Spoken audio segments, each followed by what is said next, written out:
어느 날 회식을 마치고 좀 늦은 시간에 집에 들어갔습니다. 저희 집은 빌라인데요. 살면서 단 한 번도 그런 실수를 한 적이 없었어요. 저는 냄새에 매우 민감해서 다른 집에 들어가면 그 집안 특유의 냄새가 나기 때문에 다른 집에 들어갈 일도 없었죠. 그런데 말이죠. 옆집에는 저희 새엄마가 살고 있답니다. 저는 새엄마와 해서는 안 될 일을 하고 말았던 것입니다. 저는 수도권에 살고 있는 30대 중반의 가장이고요. 아이는 아직 없어요. 결혼한 지 2년 되었는데 회사도 열심히 다니고 신혼을 즐기다가 1년 정도 후에 아이를 가질 생각이에요. 아내는 그날 마침 워크숍에 간다고 해서 집에 없었고요. 아빠는 형제분들과 벌초하러 고향에 내려가신 상태였어요. 제가 고등학생 때 아빠가 재혼하셨습니다. 친엄마는 제가 중학생일 때 계모임에서 외국에 여행 가셨다가 불의의 사고로 돌아가셨고요. 외아들인 저를 혼자 키우느라 아빠가 고생 많이 하셨어요. 사실 엄마가 여행을 가시는데 아빠가 무척 반대했거든요. 제 시험 기간이기도 했고 가족 여행을 가야지 무슨 계모임이냐고 싫은 소리를 했거든요. 하지만 엄마는 매달 돈을 냈고 아들을 중학생 정도 키웠으면 자유시간을 만끽할 권리가 있는 거 아니냐며 여행을 강행하셨습니다. 엄마는 저를 끔찍이 사랑하셨어요. 여행 가기 전에 많은 음식을 준비해 두셨지만 한참 크는 나이에 배고프면 안 된다며 용돈도 두둑히 주고 가셨어요. 그리고 웬일로 편지도 다 쓰셨어요. 사랑해, 아들, 엄마 없어도 아빠랑 밥 잘 차려 먹고 학교 잘 갔다 와. 엄마가 신경 써주고 싶은데 알아서 공부 잘하니 시험도 잘 볼 수 있을 거야. 아들 사랑해. 파이팅 이렇게요. 아마도 엄마는 먼 길 떠나면서 불안한 마음이 들었는지 저에게 편지를 쓰신 모양이에요. 여행 기간 중반쯤 됐을 때 대사관에서 연락이 왔을 때가 기억납니다. 일행 중 여러분이 돌아가셨고 그 중에 저희 엄마도 포함되어 있었죠. 저희 부모님은 신혼 초반에는 형편이 무척 어려웠다고 합니다. 그런데 두 분 다 워낙 성실하신 데다가 지인 중에 주식을 하는 분이 계신데 아빠가 그분을 따라서 주식을 좀 하더니 목돈을 벌게 되었어요. 그 돈으로 아파트 갭 투자를 해서 자산을 늘려갔죠. 그 덕에 엄마는 기분 좋게 개원들과 북유럽 여행을 가게 된 것이었어요. 아빠는 정말 많이 힘들어 했어요. 어린 나이인 제가 보기에도 아빠의 슬픔이 너무 커 보여서 엄마를 여인 티를 내지 못할 정도였으니까요. 집 근처에 사는 작은 어머니가 가끔 반찬을 해다 주시기도 했고 양가 친척들의 도움을 받아 다시 기운을 차리기 시작했어요. 그렇게 지내다 보니 어느덧 중학교 3학년 2학기 때 학군지로 이사를 가자고 하셨어요. 공부를 잘하는 제가 공부할 환경을 마련해 주고 싶다고 하시면서요. 원래 더 빨리 이사를 갔어야 하는데 아빠나 저나 엄마의 부재로 뭘 판단하고 결정할 여력이 없었습니다. 저는 학생의 본분을 다하고 아빠는 사업을 하는데 매진했기 때문에 제 공부 때문에 학군지로 이사 간다는 건 생각도 못했어요. 아무튼 그렇게 이사를 갔고 그곳 생활에 적응하느라 스트레스를 받았어요. 그런데 다행히도 부모님의 좋은 유전자를 물려받은 덕에 저는 경쟁이 심한 그 동네에서도 공부를 잘할 수 있었습니다. 레벨 테스트를 통과하며 반을 옮기는 그 짜릿함은 말로 표현할 수 없었어요. 열심히 공부한 덕분에 명문대학에 입학하게 되었고, 아빠는 이제 사귀는 여성을 소개하겠다고 하시더군요. 저는 깜짝 놀라며 아빠한테 애인이 있었냐고 물으니 웃으며 응, 내가 마음 잡고 공부 잘하는 모습 보고 지인 소개로 만났어 라고 하시더라고요. 제가 20살 때 저희 아빠는 40대 중반이었고 새엄마는 30대 중반이었어요. 아빠와 10살 정도 나이 차이가 나는데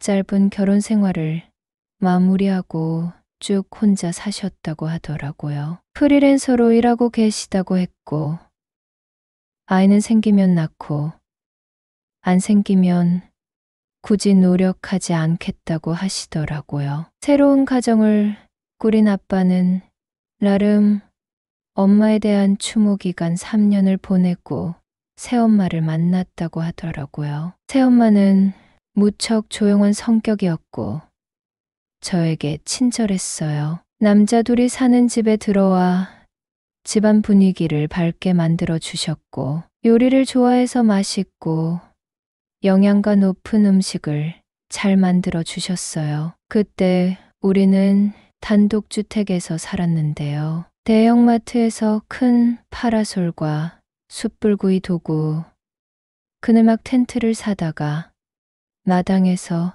직화구이를 해 먹기도 했어요. 새엄마의 부모님도 초대해서 즐거운 시간을 보내기도 했습니다. 새로 시작한 가정인데 다른 가정처럼 편안하고 소탈한 일상을 보냈어요. 친엄마에 대한 추억이 많지만 새엄마에 대한 정도 깊어져 갔어요. 새엄마도 능력이 있었고 더 늦기 전에 재혼하라는 주변의 권유로 아빠를 만났고 젠틀하고 성실한 모습에 반했다고 하니 나름 서로에게 괜찮은 상대를 만난 듯 했습니다. 대학생이 된 후 아빠가 바캉스를 같이 가자고 하더군요. 저는 아빠께 신혼인데 두 분이 놀러 다니시지 왜 저를 데리고 가려고 하세요?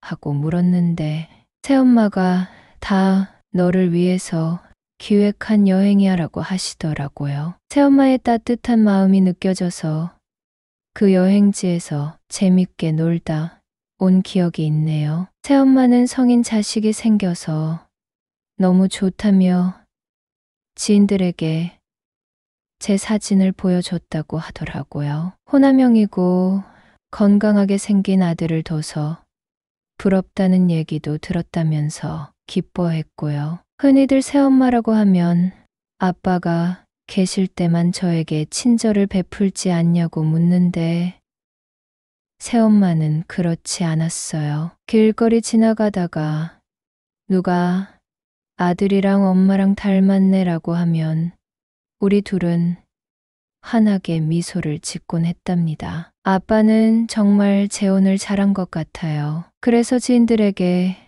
사람만 괜찮으면 나이가 좀 많더라도 남은 인생을 생각해서 재혼할 수 있으면 재혼하라고 추천하고 다닐 정도예요. 새엄마가 좋은 이유는 엄마, 기일에 조용히 추모 시간을 준다는 것이었어요. 살짝 친정에 가서 1박 하고 오기도 했어요. 새엄마가 있으면 전 부인의 사고에 대해 슬퍼하기 힘들잖아요. 아빠와 저는 납골 땅에 가서 엄마를 보고 오는 길에 엄마와 잘 먹었던 음식을 사 먹고 오곤 했어요. 여러분은 써리모의 영상을 재미있게 듣고 계십니다. 새엄마는 일단 얼굴이 참 작고 예뻤어요. 키가 168cm이고 좀 마른 편이었어요. 요리를 잘 해드시는데도 입이 짧아 그런지 살이 찌는 걸 싫어하는지 몰라도 늘 마른 체형을 유지하고 계셨어요. 음식 앞에서 물불 안 가리는 저와는 반대 성향이었죠. 새엄마는 아이가 안 생기는 것 같았습니다. 하지만 크게 신경 쓰지 않는 것 같았어요. 아빠와 골프 라운딩 다니면서 편안하게 지내셨어요. 주부로서 깐깐하고 꼼꼼하게 살림하는 스타일이었고요. 대학에 다니면서 첫 데이트를 했을 때 새엄마는 크게 기뻐하셨고 백화점에 데려가서 옷도 사주셨어요. 여자는 이런 스타일을 좋아하니 어떻게 하면 좋을 거다라고 조언해 주시기도 했고요. 여자친구를 집에 데리고 오라고 하기도 하셨습니다. 성인이 돼서 생긴 새엄마는 이렇게 제 마음을 편하게 해주셨고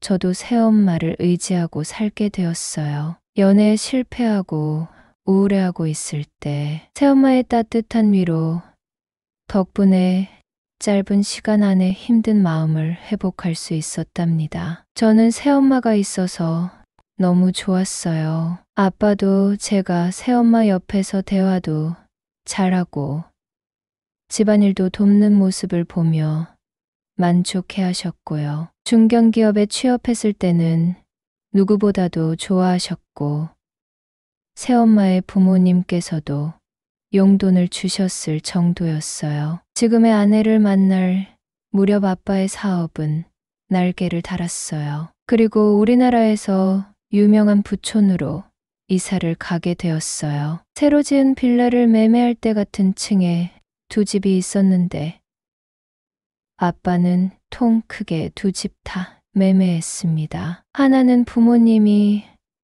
하나는 제가 살 수 있도록 해주셨어요. 나중에 아이 낳으면 아이도 봐줄 생각이니 옆집에서 편하게 왕래하자고 하셨어요. 새엄마 성격에 시어머니 짓할 사람으로 보이진 않았거든요. 아내도 이렇게 좋은 빌라는 TV에서나 봤다며 시댁이 바로 옆집인 것에 대한 불만은 전혀 없었어요. 결혼 후에 사생활은 철저하게 보장됐어요. 새엄마가 귀찮게 찾아오는 일도 없었고요. 하지만 아빠는 연세가 있다 보니 도어락 비밀번호를 알려주셨어요. 하지만 부모님 댁에 가는 날은 미리 전화를 하거나 인터폰을 하고 갔답니다. 문제의 사건이 있었던 그날은 저도 기억이 잘 안 나요. 왜 부모님 집으로 들어갔는지요.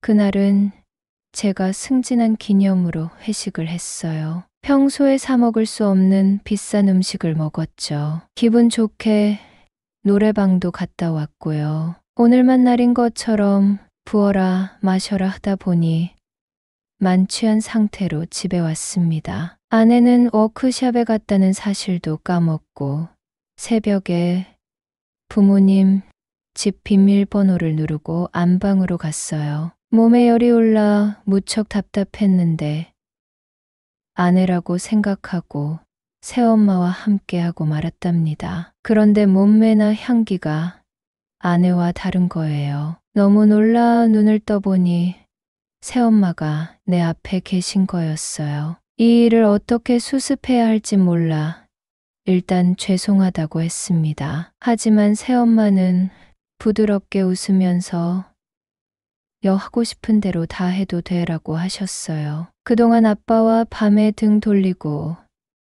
잔치 오래되었다고 하는 거예요. 저는 그런 줄 정말 몰랐다고 했더니 아빠는 처음에는 남자다웠지만 요즘은 집에 들어와서 뉴스 보고 등 대고 자기 일수야. 이런 말 부끄럽지만 나 사실 너무 외로워라고 하더라고요. 재혼해서 성인 아들을 잘 챙겨 준 젊은 새엄마를 외면할 수 없었어요. 그날은 마침 금요일이었는데 우린 밤을 꼬박 샜답니다. 아침이 되자 새엄마는 헬쓱한 얼굴로 해장국을 끓여주셨어요. 밥 먹고 집에 가서 쉬어라고 웃어 보이셨죠. 저는 새엄마를 한번 안아드리고 편하게 식사를 했습니다. 그날 이후로 새엄마가 연락을 자주 하셨어요. 아내와 아빠의 눈을 피해 함께 한 날도 많았고요. 새엄마는 아빠와 생활하는 게 좋지만